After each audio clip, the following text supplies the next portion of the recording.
Attention, 3, 2, 1, on papote.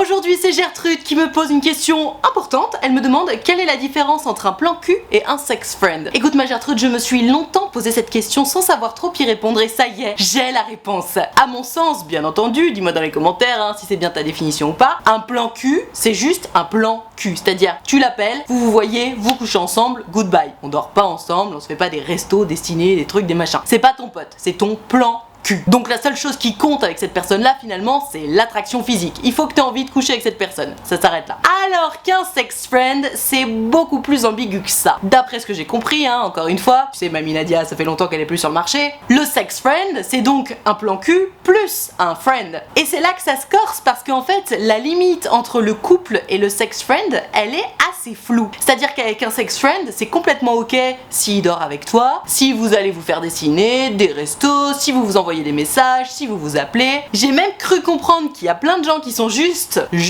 sex friend et qui sont aussi exclusifs. Alors je suis désolée mais chez moi ça s'appelle un couple. C'est-à-dire que si tu couches avec cette personne, que tu passes du temps avec cette personne, que tu lui envoies des messages, que tu l'appelles, que tu dors avec cette personne, que vous faites des restos et qu'en plus vous êtes exclusifs, ça s'appelle un couple dans ma tête. Parce que pour moi, la différence entre le sex friend et le couple, c'est justement que le sex friend va quand même pas être exclusif alors que le couple va l'être. Et j'ai beaucoup de gens qui me disent ah Nad, je suis avec telle personne, on est sex friend même parfois exclusif, mais il ou elle ne veut pas se mettre en couple. Et très souvent, j'ai tendance à répondre, en fait, vous faites tout comme un couple. Donc dans les faits, vous êtes un couple. Vous pouvez ne pas appeler ça un couple si vous voulez. Si vous voulez, on peut même appeler ça un abricot. Mais dans tous les cas, ça reste la définition commune d'un couple. De la même façon, si tu n'aimes pas le mot peluche, on peut appeler ça autrement. On peut appeler ça, je ne sais pas, une étoile, par exemple. Ça n'en est pas moins une peluche. Tu vois ce que je veux dire? Donc moi Gertrude, la différence entre le plan cul et le sex friend, je viens de te la donner dans le mille. Le plan cul c'est juste du cul, le sex friend, t'es pote aussi avec cette personne là. Attention maintenant, bien entendu, que ce soit plan cul ou sex friend, je rappelle quand même que ton corps, tes hormones, etc.